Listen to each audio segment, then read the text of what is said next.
Olá, segundo ano A, olá, segundo ano B, tudo bem com vocês? Hoje a nossa aula de redação é na apostila número 8, a nossa última apostila. Aula de número 21, auditório e carta.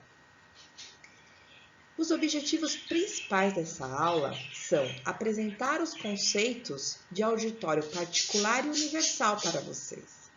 E, consequentemente, como nós vamos falar de auditório, nós vamos falar também um pouquinho sobre debate.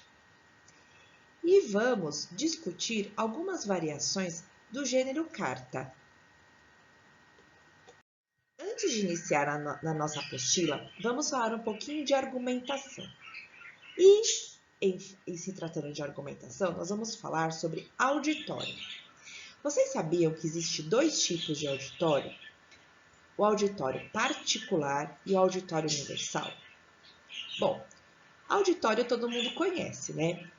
Auditório é aquele lugar onde fica um público, né? Que a gente deseja atingir por meio da nossa argumentação. E o auditório particular, o que ele é? Ele é constituído por uma pessoa, às vezes, ou mais. E essas pessoas, elas têm as mesmas crenças, os mesmos valores. E o enunciador, né? Ele conhece aquele auditório. Então, é possível ele selecionar os recursos que ele vai utilizar, os recursos argumentativos para interagir com esse auditório. E tomar aí o rumo desejado, né, para a sua argumentação. Nós consideramos um auditório particular a carta e o e-mail, porque você se dirige a um público específico, a um público que você já conhece. Já o auditório universal, auditório clássico que a gente chama, ele é constituído de pessoas, né, várias pessoas desconhecidas pelo enunciador. Então, às vezes fica difícil ele saber que tipo de argumentação que ele vai utilizar. Então, para isso, ele tem que ser muito estratégico. Iniciando lá na página 12 da apostila de vocês. Então, só existe argumentação quando há uma disposição para que haja um debate. Assim, se não existe, né, um respeito mútuo entre as pessoas, entre as partes, e uma linguagem compartilhada, o acordo em torno de alguns direitos humanos e a existência de um repertório de vivências, né, informações e questões comuns para aquele grupo, não há possibilidade do quê? Do diálogo. Então, no jogo argumentativo, é preciso conhecer quem? O nosso interlocutor, né? No caso da dissertação clássica, ele é chamado de auditório universal. Sempre que o público é desconhecido, imagina-se um auditório heterogêneo, um auditório, né, misto, né, que não tem o mesmo perfil, formado por uma espécie de resumo ali dos diferentes grupos sociais. No caso da carta, por exemplo, como interlocutor é um interlocutor específico, a gente vai chamá-lo de auditório particular, que é formado por determinado grupo, né? Ou por um indivíduo sozinho lá, um indivíduo só, os valores não são necessariamente os mesmos do auditório universal. Quando nós falamos de carta, né? A carta, como todo gênero, ela tem uma estrutura de composição particular. O que é isso? Ela é composta por cabeçalho, em que estão presentes as categorias de espaço, meio, local, tempo, data, o vocativo epistolar, né? Que é o termo usado para interpelar o interlocutor, em que se manifesta, portanto, a categoria da pessoa, querido fulano, ou respeitosamente, ou prezado, a despedida, né, no fechamento da carta e, por fim, a assinatura do remetente. Também relativa à categoria da pessoa, né, uma vez que ela se refere a outro participante que a gente chama também de interação epistolar, que é o remetente. Sobre as formas de interação aí, né? elas são marcadas pelos vocativos, pelas despedidas, e elas variam de acordo com o tipo de carta. As cartas entre amigos, elas são caracterizadas por um grau maior de intimidade. Criam um efeito de aproximação, de familiaridade. Já as cartas profissionais, elas são mais formais e elas produzem um efeito de distanciamento sem muita afetividade. Em se tratando de texto, todo texto tem seu público-alvo, né? O seu auditório. E a eficiência da comunicação, ela depende do conhecimento que o enunciador tem em relação ao seu destinatário da sua mensagem. E o poder de persuasão do texto, ele exige esse conhecimento do interlocutor, né? Dos seus valores, do seu nível de linguagem. Então, é sempre bom saber. Todo texto, ele é produzido com uma finalidade, com um objetivo. Ele não é produzido à toa, com um propósito. E todo gênero constrói uma situação específica de interlocução, que revela características do emissor, de quem está escrevendo, e do receptor também da mensagem. Na carta, o propósito, né, do emissor, ele é bem explícito, ele não é implícito. Ainda lá na página 12, nós temos um em classe. Instruções para as questões 1 e 2. No texto a seguir, foi extraído do romance O Fuzil de Caça, de 1949. O escritor japonês Yasushi Inoue. Nele, um homem misterioso, já mais velho, que vive só e se dedica à caça, ele recebe 3 cartas de mulheres diferentes, com as quais tinha se envolvido amorosamente. Eis um trecho de uma dessas cartas. Quando você estiver lendo essa carta, já não estarei mais aqui.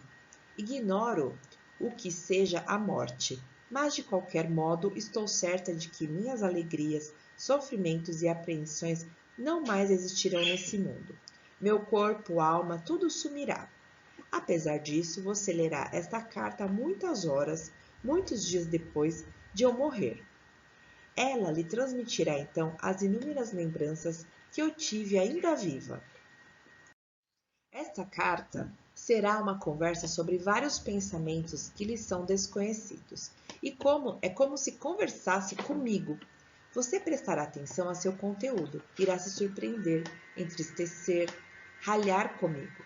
Assim, mesmo que eu esteja morta, minha vida estará presente no conteúdo dessa carta, até que você termine de lê-la ao abri-la. No instante em que puser os olhos sobre a primeira palavra, voltarei a me animar. Agora lá na página 13. 1. A carta é um gênero textual com características específicas, que a distingue de outras formas de comunicação, como o e-mail, por exemplo. Com base no trecho transcrito, aponte a alternativa que analisa corretamente as diferenças entre esses dois gêneros. E a alternativa que faz essa análise correta é a E, pessoal. A passagem, você lerá essa carta muitas horas, muitos dias depois de eu morrer. Faria menos sentido se o gênero fosse um e-mail e não a carta, não é mesmo? A questão 2.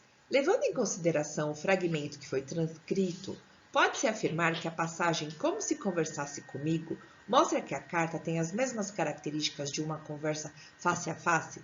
Explique sua resposta. Não, né, pessoal? O trecho, como se conversasse comigo, ele não permite dizer que a carta é uma conversa face a face, uma conversa ao vivo.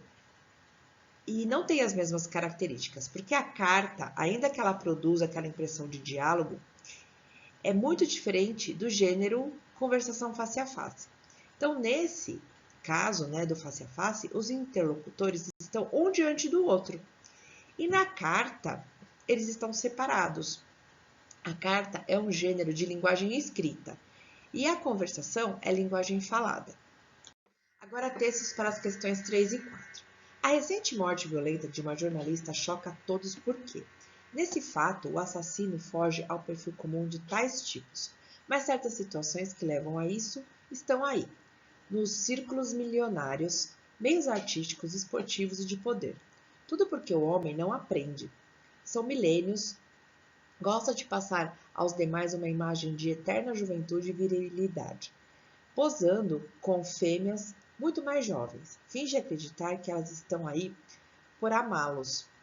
São poucas vezes atraídas pelo seu intelecto e muitas pela fama, pelo poder e dinheiro. A durabilidade de tais ligações, no geral, termina quando tal fêmea atinge seu objetivo. Pior ainda, quando essa fêmea mostra também intelecto e capacidade de sobrevivência em seu protetor. Duro, triste e real. A questão 3. O texto anterior ele foi publicado na seção Cartas do Leitor da Folha de São Paulo e faz referência a um crime que teve repercussão na imprensa, tanto escrita quanto falada. Essa carta dá uma notável demonstração de machismo e desprezo pelas mulheres.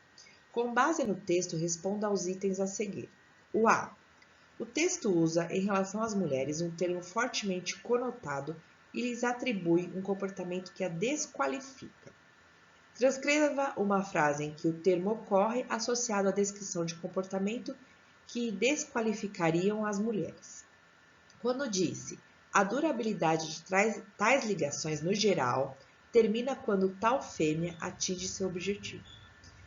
Leva-se em conta que, no contexto, o termo objetivo deve ser entendido como fama, poder, dinheiro.